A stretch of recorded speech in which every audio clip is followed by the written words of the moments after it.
Welcome, everyone. I want to thank all of you for taking time out of your busy day to join us. We've had a huge response to this call. As of this morning, we had 500 people register for this opportunity to hear Lieutenant Governor share her thoughts on education. This response confirms that parents and citizens in Virginia are still concerned about the direction of our education system, but also that there is tremendous hope that can be turned around, that this can be turned around with the right leadership. My name is Craig DeSessa, and I'm the president of the Middle Resolution Policy Network. We are a C4 and the executive director of the Virginia Education Opportunity Alliance, which is a joint project of the Middle Resolution Policy Network, Virginia Institute for Public Policy, the Thomas Jefferson Institute, Americans for Prosperity, Heritage Action, the Family Foundation, and education consultant Stature Consulting. The mission of the VEOA is to grow a statewide coalition to strengthen parental rights and increase education options for families in Virginia. Together, this executive committee formed the VEOA after the November 2021 elections. As you can see, we have the top policy think tanks and C4 organizations in the Commonwealth, pooling resources to achieve our mission. The executive committee meets weekly to discuss strategy and execution. Soon after we formed the VEOA, we began growing the coalition. We now have over 60 organizations and individuals from across the state who have joined. The coalition members are provided with training and resources to effectively grow a grassroots movement across the state, increasing support for more opportunities in education and strengthen parental rights. Before I turn this over to the Lieutenant Governor, I would like to provide some guidance on questions. We will be taking questions, and if you have a question, we'd like you to please type it in the chat. Please add your first name and where you live, and I will ask as many questions as we have time for. Now, I have the incredible honor of introducing our Lieutenant Governor, Winsome Sears. About a year and a half ago, those of us at the Middle Resolution had the opportunity to interview the Lieutenant Governor when she was running for the nomination. Our team was incredibly impressed with her frank approach to answering our questions, her sincerity in what she believes, and her genuine concern for Virginians, especially our children. We are honored to have you join us today, Lieutenant Governor. I'll let you take it from here. Well, is it afternoon yet? Yes, it's afternoon. Good afternoon, everyone. It is good to see all of your smiling faces. If you're not smiling yet, I hope you're going to be smiling by the end of the talk, because if we don't smile, we're going to cry because it's so bad. But I don't have to tell you that. You already know, and you can't sugarcoat it. It is what it is when it comes to education. So we're going to put a smile on our face, knowing that we're going to do the very best we can for our children, because we love our children. And because our children belong to us, they don't belong to the state, not as yet anyway, and they're never going to if we have anything to say about it. So let's get right to it.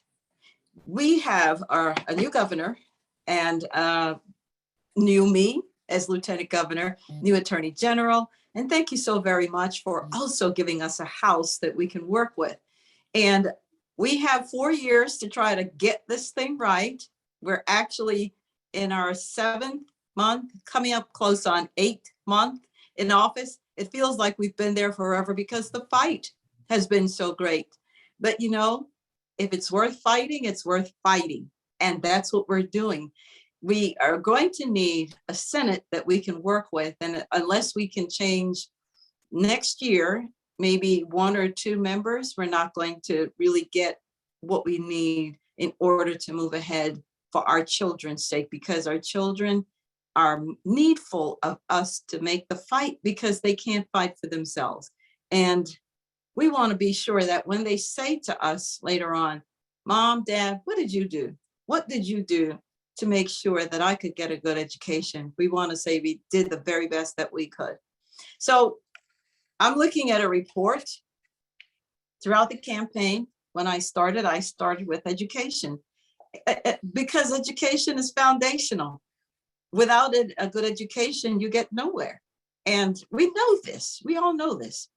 So I started with education way back in January of last year, and I was told it's not polling very well.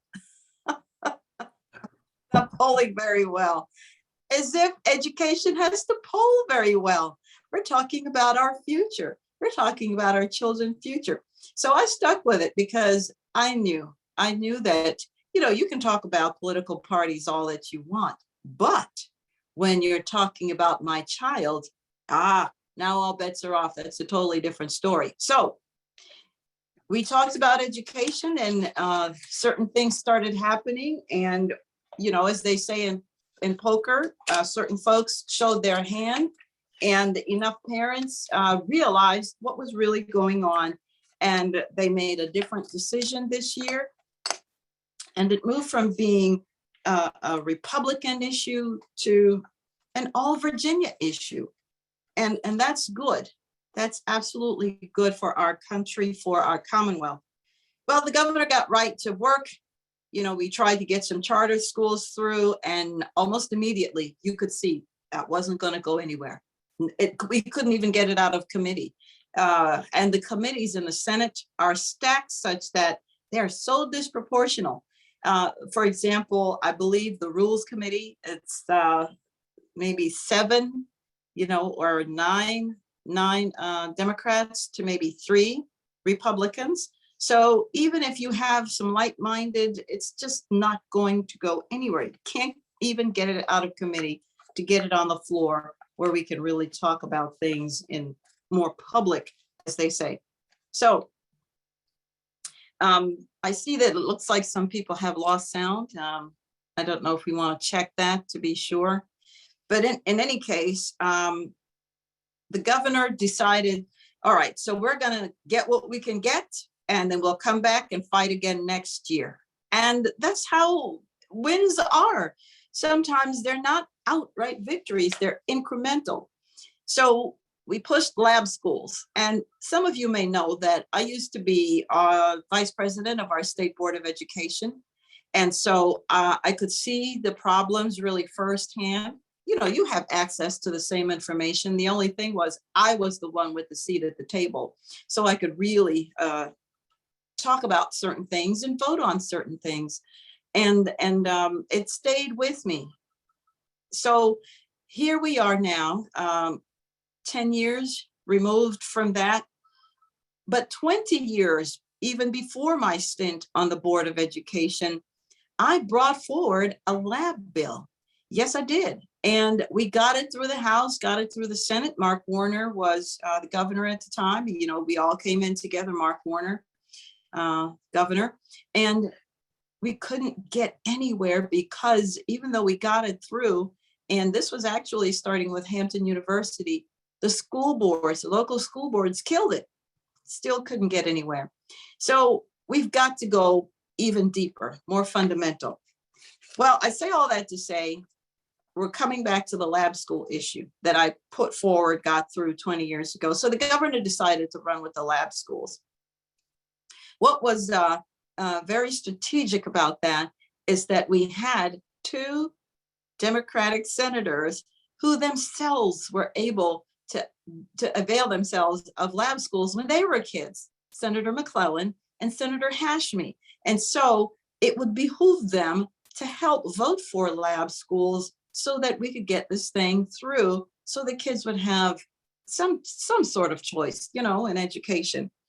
And they fought it a little bit and fought it a little bit. And then I was able to break the tie so that we could have even private institutions to be able to jump on board this lab school methodology and get something for our children. So there's about $20 million, as you know, for the private sector to begin to be part of the lab school planning, et cetera, et cetera. There are some who don't have to start from scratch when it comes to lab schools, like George Mason University. They had a thriving lab school, served mostly the low-income children. And of course, it was killed by the Democrats a few years ago. So that's what we've been able to do so far. But, you know, we're going to keep fighting. And what's important about next year is that it's an election year. And if you take a vote, it's really going to count, because the same year you took that vote is the same year of the election. So we're going to see what will happen. And yours truly will be there to advocate, to gavel down, up, whatever it needs to try to get it through. So we're going to be praying mostly to make sure that we can, oh God, help us. So I want to go right to what the governor has done in the short time that he's been there. He immediately set about having our state Board of Education, more specifically our Secretary of Education, Secretary Badera. Oh boy, she's been really excellent. She's gone to the schools. She's gone to the best, to the worst, and everything in between. She's heard from parents. She's really, when I tell you, she's really hands-on. I don't know when that woman sleeps. So pray for her health too. Well, she got to work and produced, as you know, it's called, I call it mostly an honesty report on where we are in education. An honesty report. It's May 2022. This is the cover. Don't know if you can see that, May 2022. And it really wants to know, where are we? Where are we really? Because you have to know where you are in order to know how to proceed, how to move forward, how to fix if there's anything to be fixed. But we know that there are things that need to be fixed. So I'm looking at this report very quickly, going to go through it. And these are pre-COVID numbers. Listen to this. Our SOL scores have been telling us that in Virginia, by the time our children reach fourth grade, it says that 25% of them have failed the fourth grade when it comes to their reading proficiency. 25%. Well, do you know what the report found? Those numbers are, I almost want to call it a lie because it's so egregious. It's actually 62% of our fourth graders, according to the 2019 reports, 62% of them have failed fourth grade reading. This is pre-COVID. Here's something else. Let's dive deeper into the numbers, because as they tell us, the science, we've got to follow the science. So look at the data. The science tells us that when it comes to Black children, the SOL say only 38% of them have failed reading by the fourth grade. But the NAEP score says 81% of our Black children have failed reading by the fourth grade.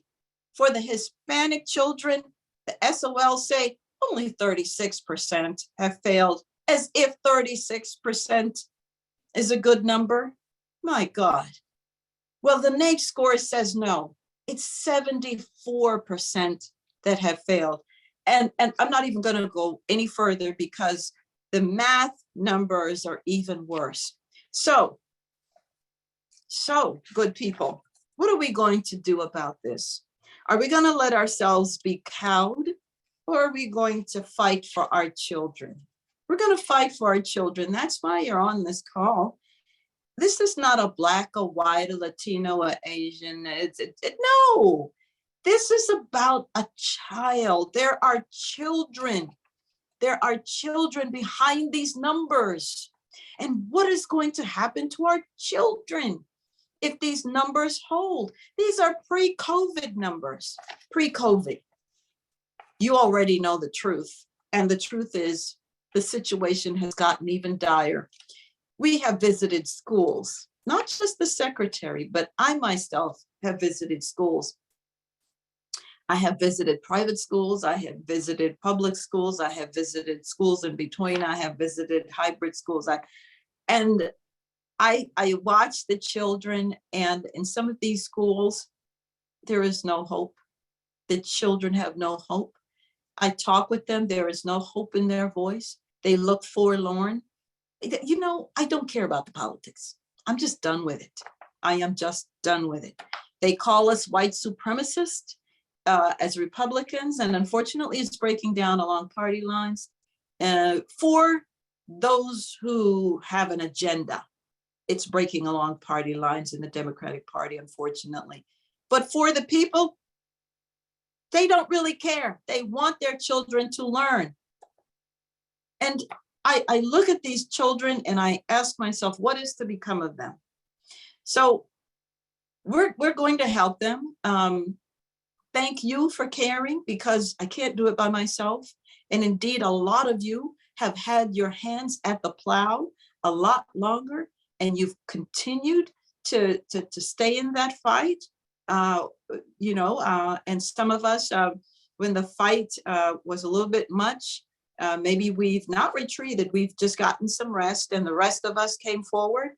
And then you got to take a little bit of break, and that's how we do. That's how we do. You have to have a little, So we are working very hard.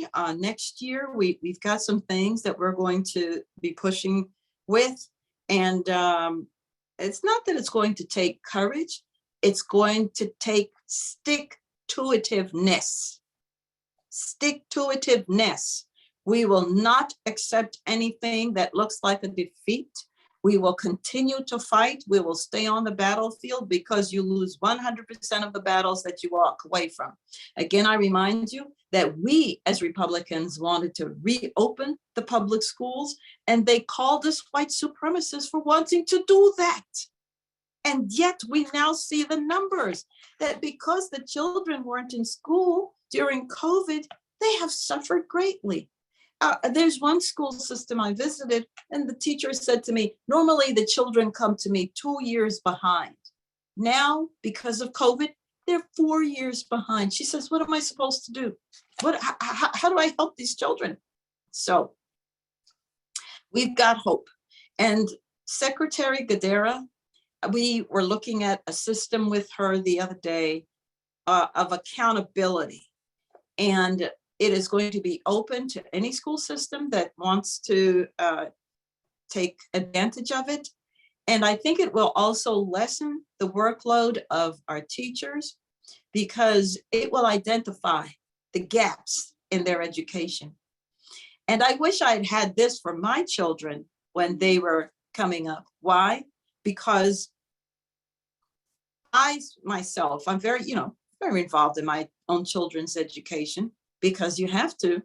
And I noticed that they were missing certain things. And when I would do their homework with them, and I had to take them to the Sylvan Learning Center that was in Norfolk at the time. And they identified they need this piece in order to get that foundational work. They need this, they need that. They could tell where the gaps were. But you see, I could afford to do that. Most parents couldn't. And so when the children needed to understand why certain concepts worked in order for them to get ahead, they didn't have that. The secretary is looking at that piece of it, and it should be, I tell you, it's going to be groundbreaking. So there is hope coming. Let us hang on, but we must continue to fight.